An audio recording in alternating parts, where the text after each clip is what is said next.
Hey everybody, thank you for tuning into episode 106 of The Virtual Couch. I'm your host, Tony Overbay. I'm a licensed marriage and family therapist, certified mindful habit coach, writer, speaker, husband, father of four, ultramarathon runner, and creator of The Path Back, an online pornography addiction recovery program that is helping people reclaim their lives from pornography addiction. If you or anybody that you know is struggling with pornography, please point them to pathbackrecovery.com. There you can download a short ebook that describes 5 common mistakes that people make when trying to overcome pornography addiction or any type of compulsive sexual behavior. Again, that's pathbackrecovery.com. And we are on the home stretch for coupon code Happy New Year, all one word. That'll give you $50 off the Coast to Coast program, aka also you can use it worldwide because it is on the web.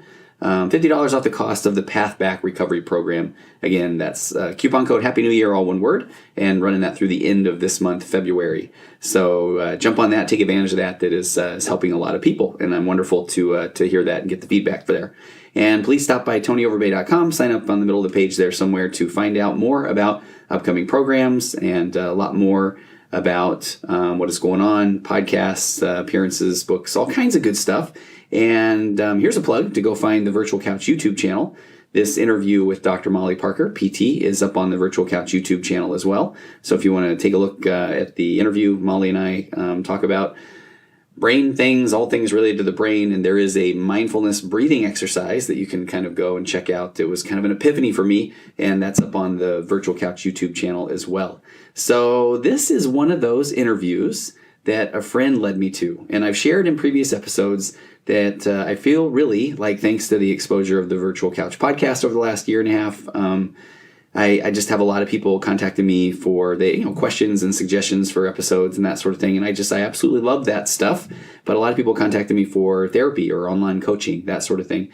And I still just hate the fact that I can't keep up with the amount of email that's coming in. It breaks my heart, but I do at the very least read over everything that comes in. And I have great intentions on getting back to everybody. I really do. But sometimes I'll get contacted by somebody who truly just interests me. And not that I realize as I say that then, if I haven't gotten back to somebody, it's that they don't interest me. And I promise you it's not always the case. I'm sure there are plenty of people or the questions that interest me too, and just a matter of timing or that sort of thing where I haven't gotten back to somebody. But for a little while, and if it's somebody that really is just, kind of fascinating, whether it's an athlete or a politician or maybe somebody in the public eye or just a particular case, somebody might say some things that they've heard in a podcast that maybe resonate with me, or there might be some sort of connection there or something that they feel like they've heard on the podcast that really spoke to them.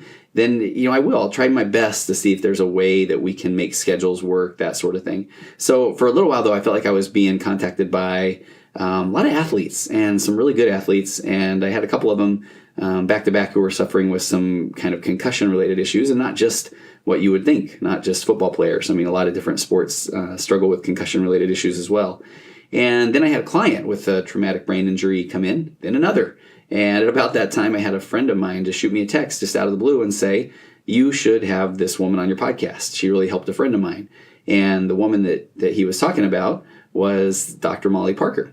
So I went into this just contacting Molly to talk about concussions and maybe talk about concussions in athletes.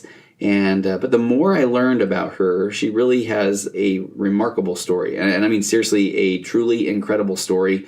And I think I even talk about this on the interview. I didn't really do my homework on Molly. And so I knew that she had this experience. As a matter of fact, if you look on her website, let me read this from her. It says, I'm a physical therapist who has had post-concussion syndrome and a sensory motor disorder for 7 years. I've seen over 70 healthcare providers and spent thousands of hours researching. I did everything wrong, and I got worse for over 4+ years. And I finally figured out how to harness the power of neuroplasticity, and I'm hopeful for a second chance at life.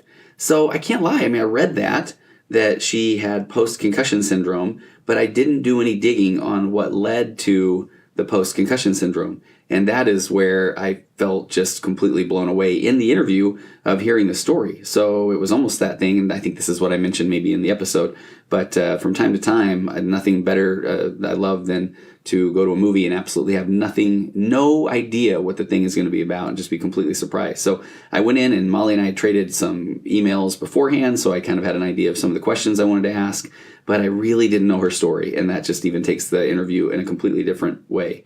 So So I want to get to that. I want her to tell it in her own words. But so this episode isn't just about her story, but she talks about some things that we can do to keep our brain in the very best possible health, to succeed, to thrive, to grow.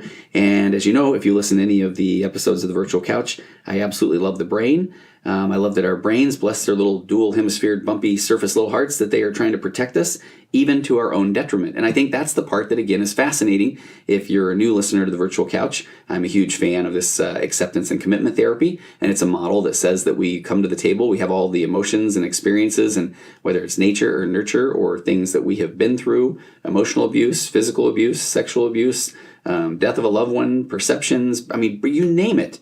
We come to the table with all of this unique baggage that we have that makes us truly who we are, that no one else can say that they really do know what we're going through, because they don't. I mean, they can have empathy and want to hear more about what we're going through, but truly we are the ones that have been through the things that we've been through. And so then when we kind of set out and we think about wanting to achieve some sort of goal, we can get a little bump of dopamine and into the little reward center of our brain. Our brain will go, man, this sounds good. And then we'll just sit back and watch just watch as our brain makes up a lot of excuses. I had a client that I love working with even last week who was laying out the concepts of acceptance and commitment therapy. And he talked about it with regard to weight loss. We can say that I am going to lose weight, and maybe we've seen a picture of somebody that's lost weight or heard a story about somebody that's lost weight. And our brain's going to go, yeah, let's do this. Shoot a little dopamine there. But then immediately our brain goes into what in acceptance and commitment therapy they call the reason giving, which is a kind of, I think, a nice way to say, starts making some excuses. So with regard to weight loss, it might say things like, yeah, but I've got a whole bunch of birthdays coming up in my family, and I don't want to be, I don't want to not eat cake and make everybody uncomfortable, or I'm going on vacation and, well, it's impossible to eat well on vacation. And our brain just goes into all of these kind of stories. And it's trying to hook us onto these, these stories, kind of get us to fuse on these stories. Because if we will buy into one of these stories, then we don't have to not eat cake at the birthday party, or we don't have to go and possibly go to a store and get food while we're on a trip and or on a vacation or a business trip and make our own healthy food, or we don't have to order healthy options off the menu when we're going out to eat, or any of these things. Because if our brain can hook us to the that's too hard story, then and we buy into that, get this cognitive fusion. All the brain's trying to do is it's trying to say, hey, I like cake, I like sugar, So the brain is really trying to say, don't put yourself out there too much. I don't know if you're going to like it. And that's the part where it's so amazing to think that that's the brain's thinking it's doing what's right. Or I've worked with people that have suffered from post-traumatic stress disorder, and their brains really, really will double down on the wanting to kind of stay fused to, I can't do that anymore, or I can't go in that car anymore, or I can't go back to that place anymore. And that's what an example of the brain trying to say, hey, that was a traumatic experience, and I don't want you to go through that anymore, because the brain's a don't get killed device. It's a I would like to live forever device. So our brain is really trying to do good things, but and Dr. Molly Parker talks about that too. But then, over time, and if we aren't really kind of extending our brain or even testing out that neuroplasticity, how we can really get stuck in ruts, and actually quite literally neurological ruts if we continue to do the same things over and over and over again. So please check out Dr. Molly Parker on her website. It is concussion.mollyparkerpt.com/TBI, and I'll have a link to that in the show notes. Or she's pretty big on Instagram at Molly Parker PT, like Paul Thomas or physical therapist, at Molly MOLLYPARKER PT. So check her out on Instagram, and while you're there, please go find at Virtual Couch and follow and that thing as well. So she just shares a whole lot of good info on this episode of what you can do now. As a matter of fact, she teaches me a little bit of I think I mentioned this earlier on the YouTube clip, different mindfulness breathing technique on the episode that I've been doing since the interview, and it's incredible. You can literally feel the difference in the moment. So without going on too much longer, let's get to the interview with Dr. Molly Parker.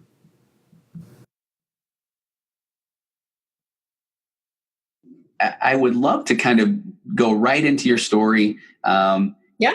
And so actually, I'm just going to sit back and let you drive, because I already want to ask so many questions about concussions and traumatic brain injury, but you drive. Tell us your story, Molly. Yeah. So I am a physical therapist, and I had been working in a small orthopedic clinic right out of school, and had my dream job working with orthopedic patients, which is, knee pain and back pain. Okay. But we also got kind of the tougher folks in town. They had odd cases, or they had sensitive nervous systems, or they didn't quite fit into a box. So that was kind of my background out of school, was learning how to treat people that had multiple systems involved, and how can we address function to get these people back to their meaningful activities. Well, now I'm guilty of, I do want to ask, did you always know you wanted to be a physical therapist, or what kind of led you down that path? Growing up, I wanted to be a marine biologist. I loved the ocean. I loved sharks in particular. And then come high school time, I started to get a little bit more into, I'd always played soccer and I'd always been an athlete, but I started to get more interested in the body and doing some yoga and Pilates. And then I had a soccer injury, which was my first introduction into physical therapy, and liked it, but really kind of put it on the shelf. And I went into college thinking I was going to be a psychologist, actually. Nice. Fascinating. Okay.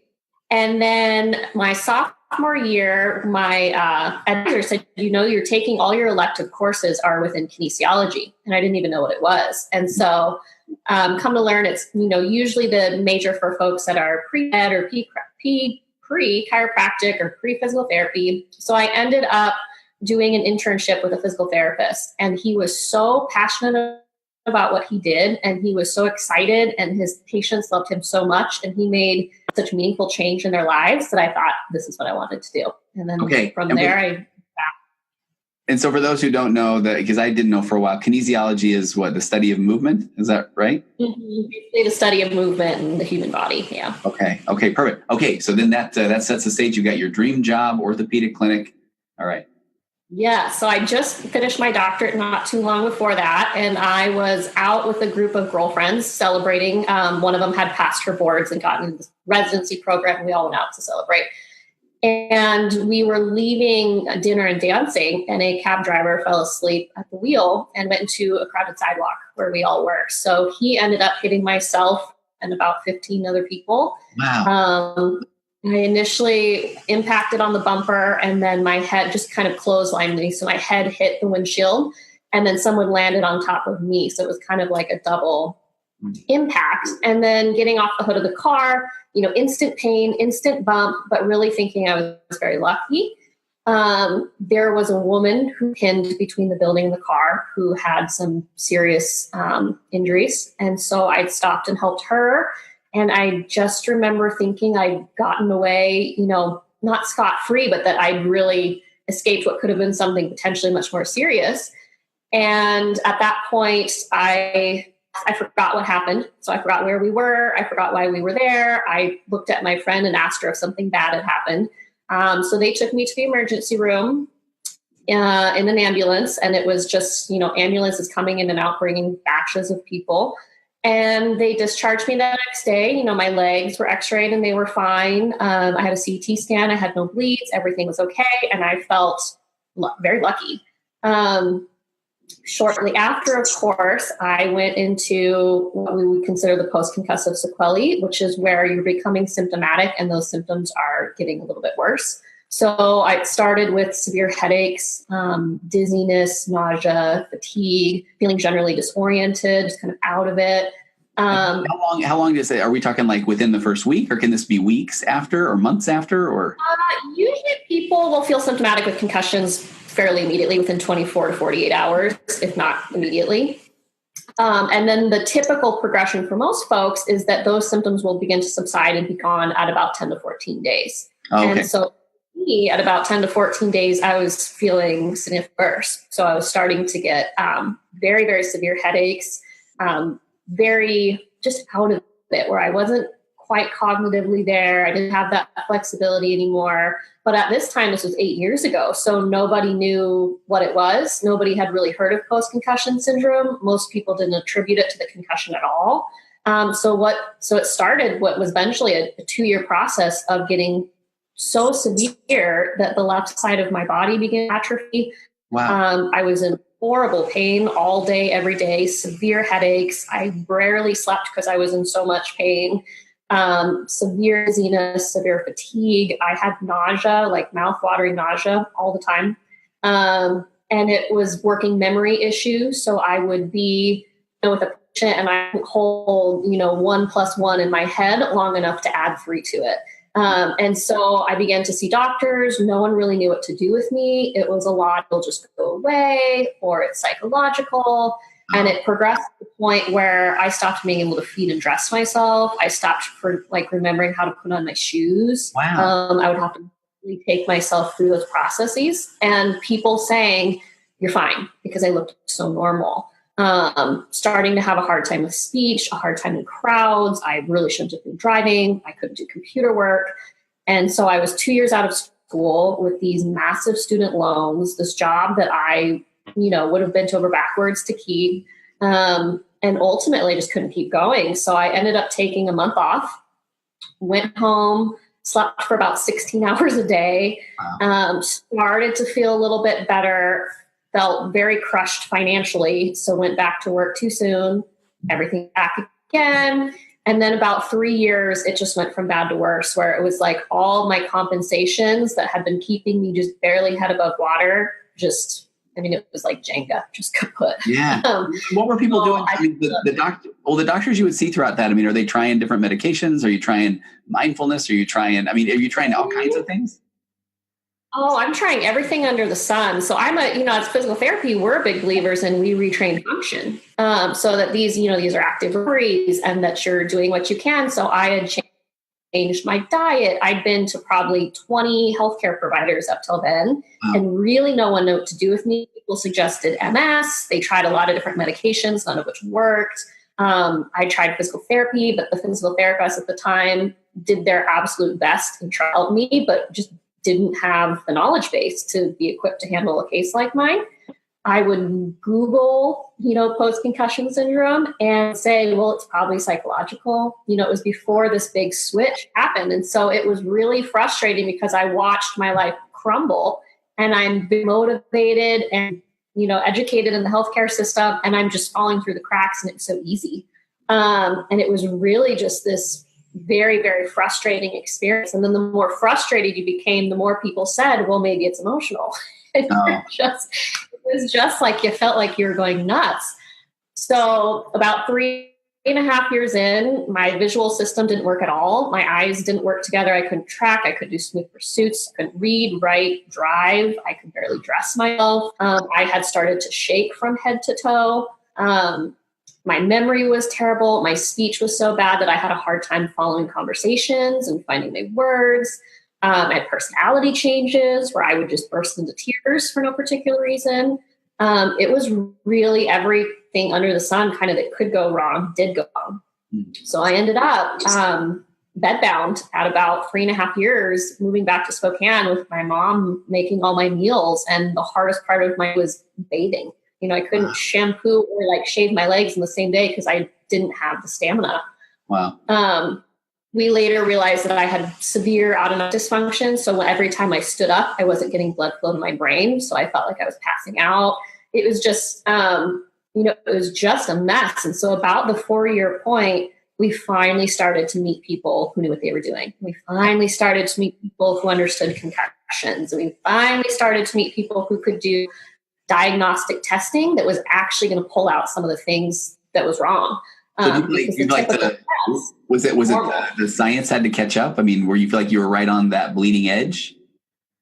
I was right on that cusp of that big boom of awareness. Okay. And so I eventually, and it was partly me too, getting better at figuring out who kind of knew what. And it was finding people, at that, I think overall now I've seen 80 healthcare providers. So it was really trying anyone I could think of. And then it became very clear who got it and who didn't. And those people were the ones that led me to other people.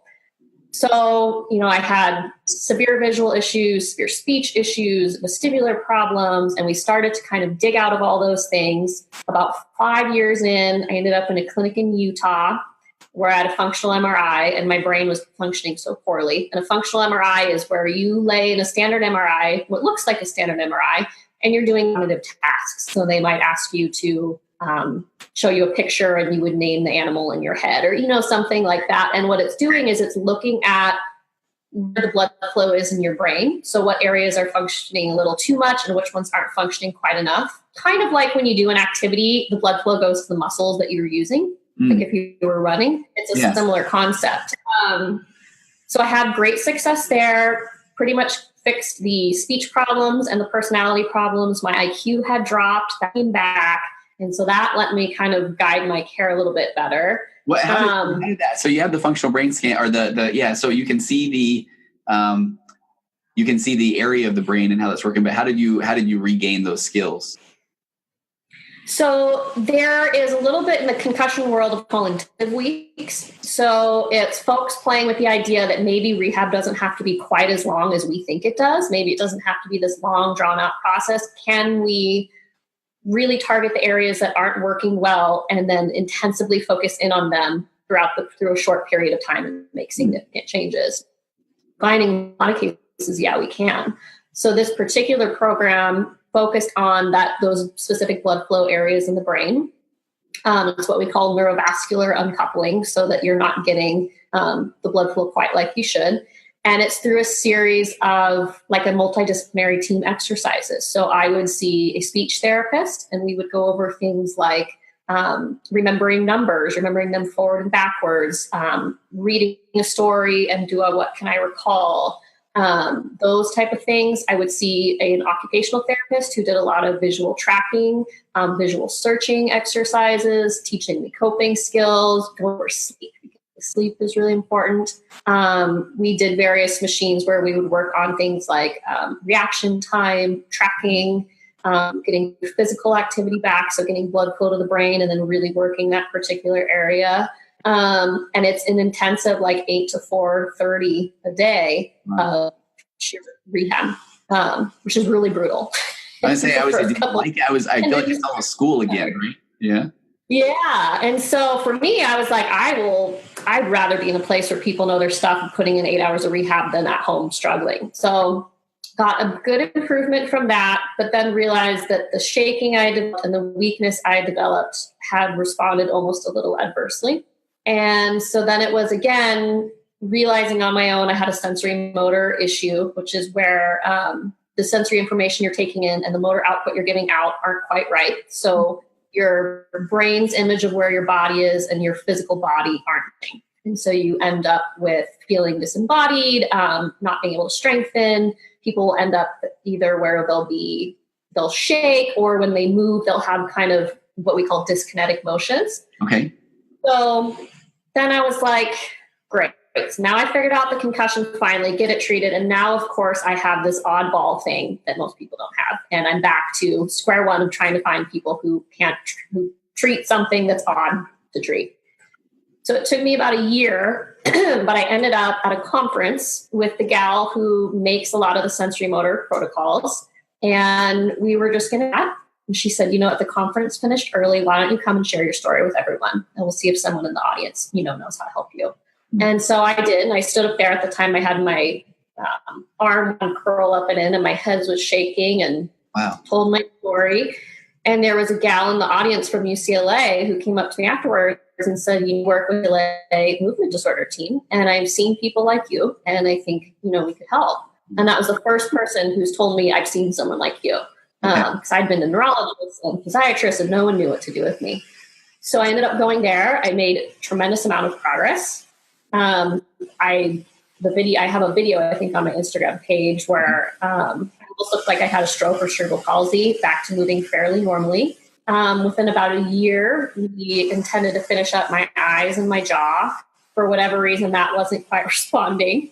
So I'm just a long, long story. So I ended up with a functional neurologist who's usually a chiropractor who finishes chiropractic school, and then they do a 3-year postdoc specifically on the neuroscience of the brain and the pathway, how we retrain them. So I ended up with that gentleman, made some more progress, but wasn't quite there. So I ended up doing one more intensive week about a month ago with a functional neurologist who specialized post-concussion with a movement disorder component. It was extremely successful. We kind of have it narrowed down to one last area of the brain that we're working on. Assuming that stabilizes the way we expect it to, they expect me to still be within the realm of making a full recovery sometime this year. Wow. So that is 8 years with a brain injury that is thought to be untreatable. All my progress being after 4 years, where we tell most people, after 2 years, just learn to live with it.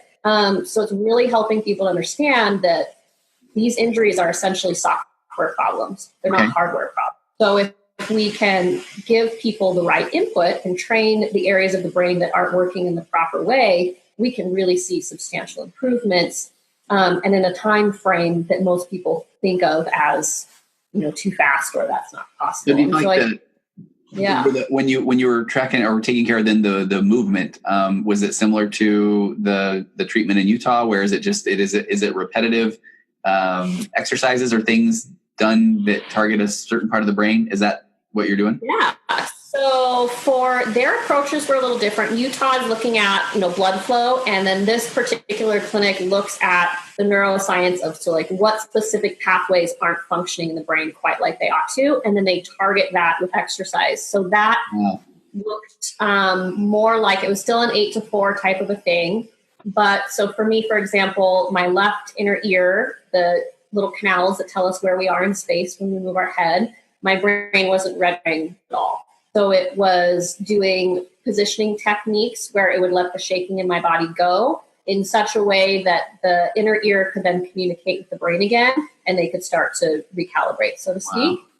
We would do exercises, for example, where I was tracking with my eyes, or I would putting on a screen, and they're meant to either upregulate or downregulate certain parts of your brain. So we're targeting exercises that force a certain part to work in such a way that kind of resets, so to speak. It was I've learned a lot.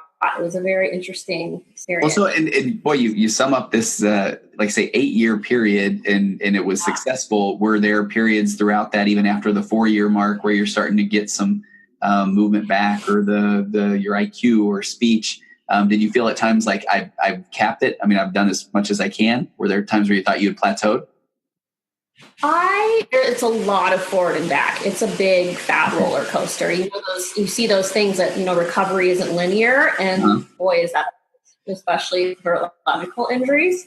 It is a lot of patience. It is a lot of learning to let go of how things are supposed to be. It's a lot of learning how to take care of yourself. And then it's just a lot of perseverance, because it's very frustrating when you have multiple areas of the brain that require multiple different professions, and they all need to have this specific understanding and understand what the other ones do. And putting that together in a community where this is still new is just hard. So it was a very forward and back frustrating experience. And ultimately, I told myself, as long as I'm improving, I'm going to keep trying. So I didn't have any long periods of plateau where I thought this was it. But it was a lot of forward and back. What was that? I mean, the first 4 years though, like you say, previously, after a couple of years, people are told, hey, this is how you are. I mean, were you, and it sounded like you were told, hey, nothing's wrong, right? So how did you keep going there? Yeah, it was so frustrating, because it's like, normally for those kind of injuries, if someone says to you, this is it, learn to live with them, you can kind of do that, well, I'll show you type of thing. Yeah. Where this case, it was like, there's not a problem at all. You're fine. Just go back to doing the stuff, and it was so frustrating, because I've been, working since I was 12. I've been physically active for as long as I can remember. I just finished my doctorate. I was working 2 jobs. And then all of a sudden someone would have thought it was so out of character for me not to be able to barely function. And instead it was a lot of character insinuations, which I think is unfortunately the case for a lot of these people. Yeah. Which just adds, then you're having to defend the recovery rather than put that energy in healing. And it's really frustrating. I can't imagine as a therapist. I mean, even that, where you're trying to, I don't know if there were people that were just saying, don't fight it. You need to accept this. And then that's when you can heal or grow and you're wanting to say no. And they're even looking at that as like, man, you're fused to this, I still can get better story. And that had to have been kind of crazy. I was thinking in my head there when you talked about seeing 80 different professionals and you got to learn quickly of how they operate. Man, there's a book project, right? I mean, you could teach classes on bedside manner I mean, would you get it to the point where you knew within a few minutes that, oh man, this is, this person? Okay. Yeah, you can tell who. Did you ever walk out? Did you ever just walk out? I never walked out. And a lot of it, part of my journey was learning how to set my boundaries and how to not people please. Okay. Taking a while. So there was times in the beginning where I would stay with people and I knew we didn't quite have it. And I knew they didn't really get it, but I felt either obligated or I didn't want them to feel bad that I didn't come back, which is just me. Or I didn't know what else to do. And so I would just, keep coming. Whereas as I progressed, it got to the point where, we're all doing the best we can. They're doing the best they can with what they know. And if they don't have the knowledge base to help me, that's okay. They might be great for another set of patients, but not for me. And to be able to move on. And then to be able to move on, particularly from the dismissive ones, and how to put that in perspective and find empathy and then not let it negatively affect your recovery was all just a big, big learning curve. Yeah. So now are you heading in the direction of it? I mean, is this going to be your work now because of your experience? Oh, yeah. Yeah. Well, if we would have asked me that 2 years ago, I would have said absolutely no, because I was so worn down with trying to explain something to people that they weren't just really ready to hear. And then the last couple of years, it shifted for me. And a year ago, I started to feel really strong urgency that people needed to know, that they needed to have the basic information that took me years to learn. I'd done a little bit of teaching at the physical therapy program that I'd gone through, and felt like I wasn't well enough to do things in the capacity that I really wanted to. So I turned to social media, which was, I was not a big social media person pre-accident. I hadn't been on either for quite some time, actually. But started to decide that I want people to have this information, have the skill set, and have the tools so that they're not laying on their couch for 3 years being told rest when we know that's not going to help. Understanding that there's different types of concussions and how to match their symptoms to the right people so they're not running all over town. Started that about 9 months ago, and it's been very successful. And then with the hopes that as I begin to recover, that I could then start a career with creating, courses for healthcare providers, materials for patients that I wish I would have had, teaching and speaking and that sort of thing. And so it was a way that I could help others while being mindful that my life might look differently with the limitations that I may or may not have moving forward. So do you feel like, concussions are, and I work with a fair amount of athletes, so I do get the football players primarily. I've had a couple of rugby people that have had concussions. I mean, do you feel like a lot of people, if it hasn't happened because of a sport, that it must not be a concussion? Do you feel, is there still like a knowledge that needs to be around concussions in general? Yeah, I think there's still a big knowledge gap on a lot of things. And that's one common myth is that, that it's a sports and it's actually sports, I think, is the 8th leading cause. It's actually car accidents. Okay. Or not car accidents. It's falls is the number one cause of concussions. Falls, yeah. So just slipping in your bathtub, slipping on some ice is where we actually see the most. Wow. So do you feel like most people just think it's a headache? It'll go away? I mean, is that the biggest myth, I guess, or do people not get it treated for a long time? I think people usually think it'll go away. I think people are unaware of what they are in general, and their healthcare providers may or may not be current. The other challenge is that now that we finally realize that this is a brain injury and that it needs to be properly managed or people can have these long-term consequences like I did, now we have this massive influx of information and research, and it is so challenging to keep current. It really is. I mean, it's almost a full-time job. You almost have to exclusively focus on concussion or find some sort of resource that's condensing that down for you because it's moving so quickly. So it's really one where you need someone who is very current, like continuing ed within a year, 2 years tops. Otherwise, they're outdated. And it's because it's moving so quickly. Yeah. Yeah. On your website, you have it's Prime Your Brain for Neuroplasticity. You've got an ebook. Yeah. So, I mean, what does that consist of? What do you kind of bring awareness to? So neuroplasticity is basically this idea that we're not hardwired, we're softwired. So we can change our brain in both structure and function through our environment and our thoughts and our activity and what we're, the information we're taking in, whether it be from the news or what kind of media we're consuming, that we're these plastic beings.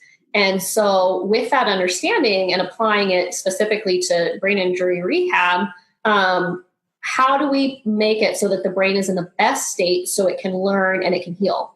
And that's what the ebook is. And particularly for the folks that don't have access to a lot of stuff in town, or they have a very limited amount of money that they can put towards treatment, or they're going to these intensive weeks, which are kind of expensive, how do they maximize healing potential and feel more empowered that they have some say-so in how their body changes and heals? Yes. And in the ebook, we break it down into 3 of the basic things. And so the first one is when we have an injury, we tend to be in that fight or flight state. People with post-concussive they can't process the world around them as quickly as it's coming. So they tend to feel that fight or flight overdrive all the time. Okay. And what we know about, it's fight or flight or it's rest and digest. And we want to be in fight and flight when we're in danger. That keeps us safe. That's kind of one of our most viable sort of tools. But when that danger's passed, we want the nervous system to have the flexibility then to go into the parasympathetic state. And that state is really where you can learn, where you can heal, where you can feel connected to others and to yourself. So people that feel disembodied or just like that disconnection, that's one of the first places we go. And it's really simple breathing techniques. So it's teaching them, some they can do maybe if they're having anxiety, but I teach one in particular that I want them to do before every single rehab session they do, simply because it shifts their nervous system into the state where it can learn and heal, which is going to maximize their rehab session. And it's easy, it's free. They can do it anywhere. You can do it in any country. It's a really nice tool. I say, are you okay with that? Can you share the secret sauce here? I mean, is this what's the? Yeah, so it's based on the Heart Math Institute, and the Heart Math Institute takes a look at how the brain and how the heart connects, and how we can use our breathing to change how one or the other is doing. So we can change our heart rate, we can change the way our nervous system is functioning, we can shift it into the state we want, and we can it's a really powerful tool for virtually anything, and for any people who even aren't in recovery, you can use it just in your day-to-day. So it is, I call it the Peter Pan breathing technique because nice. You happy thought. So the idea is you're slowing the breathing down so that you're accessing the parasympathetic state, and then you're adding what we call heart rate coherence, where when we're in a calm and happy state, you'll see the heart waves kind of go nice and smooth, versus when we're like frustrated or agitated, they go kind of funky. So it's combining those 2 things to get your nervous system in the ideal state. And it's pretty simple. So it's sitting straight up, okay. Eyes open, because you want to take in the world around you and feel safe at the time. And it's breathing in through your nose for a count of 5, and then out through your mouth for a count of 5. As you're doing that, take into account where your breath is coming from. So if you feel like you can put a hand on your chest and a hand on that lower rib cage and belly, if you feel as you're taking that deep breath in through your nose that your chest is rising, practice shifting that breath down into the lower belly. We want to try to get the diaphragm and the lower part of the lungs, where we get a lot of that good, juicy oxygen, working. The second reason for that is when you're breathing through your chest, it strains the neck muscles and it can add to headaches and things like that. So once people get that in through the nose, the out through the mouth, it's coming from, their lower rib cage, we're getting the nice expansion, then you add in a happy thought. And it should be a time where you felt safe, where you felt calm, where you felt joyful, and you're just breathing, thinking that thought for about 2 to 5 minutes. So in the beginning, folks will need about 5 minutes to get their nervous system to shift. Once they're well practiced, it'll take a couple minutes and they'll be in that state for several hours. So it's a really nice any time you want to learn, or if you're in school, or if you want, you're going to see family and you really want to feel that connection time with them, in rehab of any kind, doing that right before is something that can really prime your nervous system. And I'll do it in like a waiting room. You can do it in your car. You can do it everywhere. You're anywhere and everywhere, and not, no one really knows you do it. Yeah. I love, so I've been a mindfulness guy. I've done podcasts on mindfulness. I've had guests talk about mindfulness. I love the in through the nose, out through the mouth breathing. But as you were just talking that through, I've actually never done it where I'm going through my belly. And that was a whole different experience. That was kind of nice. Yeah. Like when you're getting the chest, particularly for people that have headaches, it uses a lot of the accessory muscles in the front of our neck. And that contribute to headache, to feeling shortness of breath, to feeling lightheaded, to feeling anxious. So it's shifting that down. And I picture, some people end up pushing their belly out. So I tell them, picture your rib cage is expanding outwards and then coming back in. Oh, you just got me. I was sticking my belly out. Yeah, right. Now I got the ribs going. That's better. Belly out, yeah. Yep. Because when you were saying nobody will even know, I thought, man, Molly, you should see my tummy right now. I mean, it's, I'm okay. That's good. I really like that a lot. All right. One of the things that I've done a podcast on sleep. I wish I wish I didn't have to sleep. I would love to be a vampire. I would have more time to get things done. But I know it's important. You mentioned it earlier, and on your website, when you're talking about what you'll learn through your program, restoring quality sleep. I kind of want to plug my ears because I don't want to hear that I need to sleep more, but talk about what sleep do for the brain. Sleep is very important. So it's where we get rid of toxins that we accumulate throughout the day. It's where we store our short-term into long-term memory. It's really, the rest of the body has the lymphatic system where we can kind of flush out anything we don't want. The brain does that kind of its own version of a lymphatic flush while we sleep. So it's really critical, especially for the folks who are recovering from injury, that they get the proper amount. The frustration becomes when you really want to get that quality sleep and you're having a hard time falling asleep, you're having a hard time staying asleep, you're getting insomnia, those kind of things. So we talk about what are some ways that you can restore that. So we go through sleep hygiene, which is, step one, which we all know we may or may not implement as much. Big one for concussion is screen time. So you're wanting to decrease that blue light at least an hour, ideally 2 or 3 before you go to bed, so that your brain can then shift into that sleep state. It's things like keeping the room cool. I tell people, pretend like it's the 1990s. I don't want your cell phone in your room as your alarm clock. It should be an actual alarm clock. Little switches like that can be really helpful. And that also helps people not wake up and check their phones in the middle of the night, which just makes it harder to sleep, or wake up in the morning and spend an hour on like Instagram before they get their day going. Yeah. So that they're, starting that kind of reactive type of a day. So we're doing sleep hygiene. We teach a couple relaxation techniques. So the first one is progressive muscle relaxation. So they've done their sleep hygiene. They've gotten in bed. They go to bed and wake up at the same time every day. And then you lay in bed and you're progressively starting from your feet, moving up to your head, contracting and relaxing each muscle. And then we say, take about 20 minutes. Within about 20 minutes, you're not asleep. Get out of bed, go to a quiet place in your house, read a newspaper, listen to something, stay off screens, but do something kind of boring. Once you feel sleepy, get back into bed. The idea is that we're training the body that the bed is a place that you sleep, so that once you're in it, it's going to start to automatically kind of wind down. That's really frustrating for people when they first start because they find that they're getting out of bed a lot. Eventually it corrects. The other things we'll look at, like magnesium is one before bed. Particularly magnesium threonate is the one that's more bioavailable to the brain. Some folks like melatonin, some folks get a funky reaction to it. And for most people, if they're doing those things and then they're getting the underlying cause of their headaches or whatever it is treated, that's pretty well. We'll have folks that have done everything and they're still really struggling. And in concussion recovery, we tend to look at hormones then when we have people who just really aren't able to restore it, where we'll see shifts in hormones after concussion, particularly with the pituitary gland.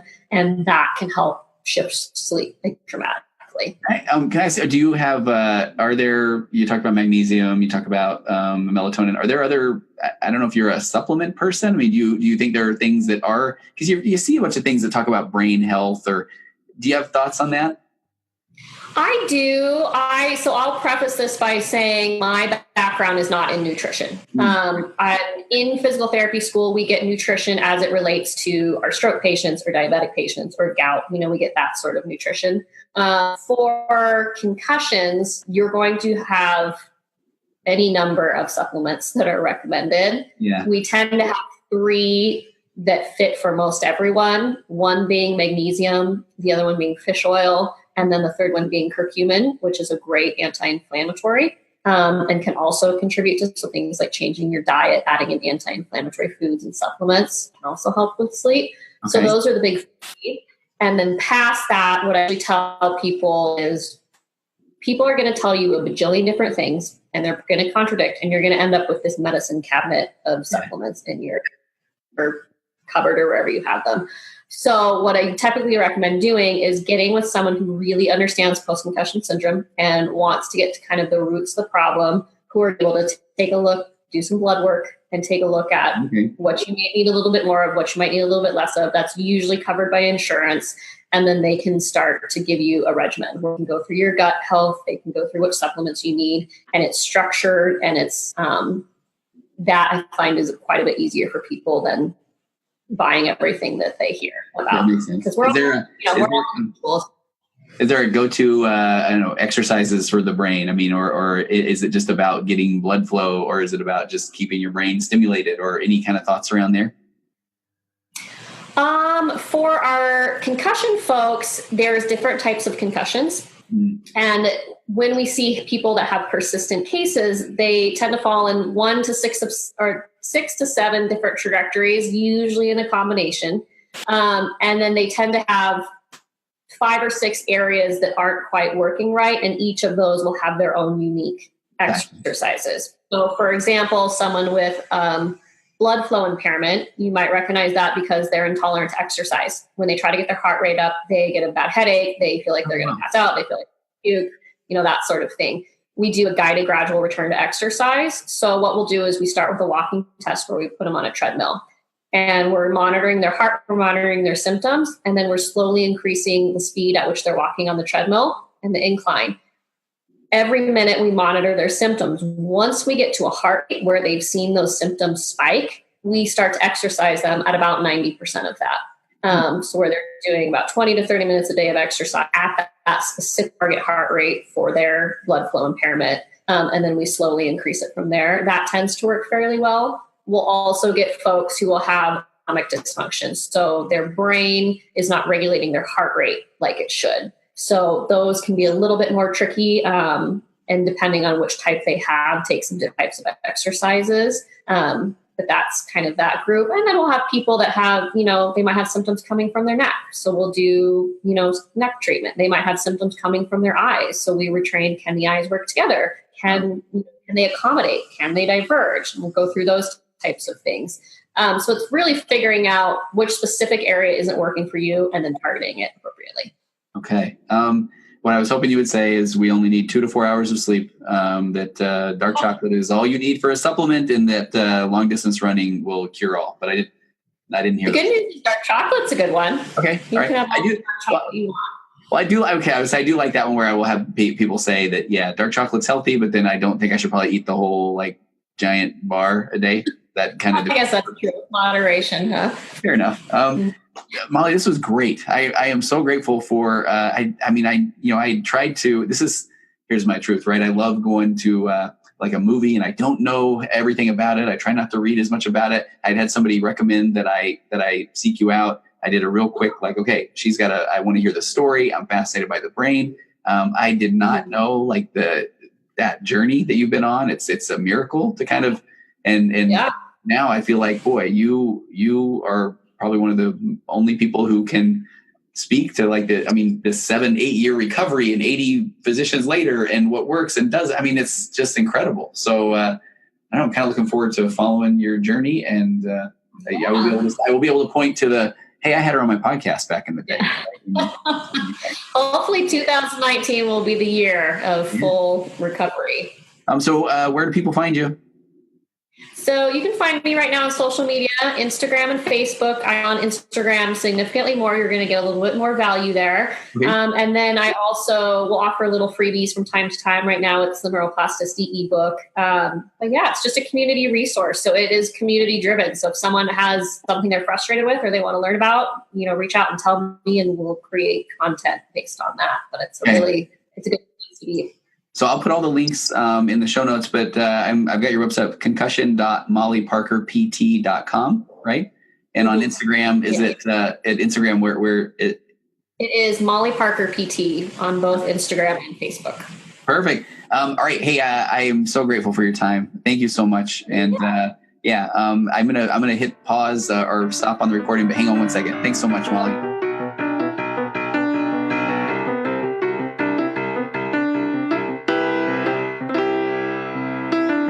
Compressed emotions flying past our heads and out the other end.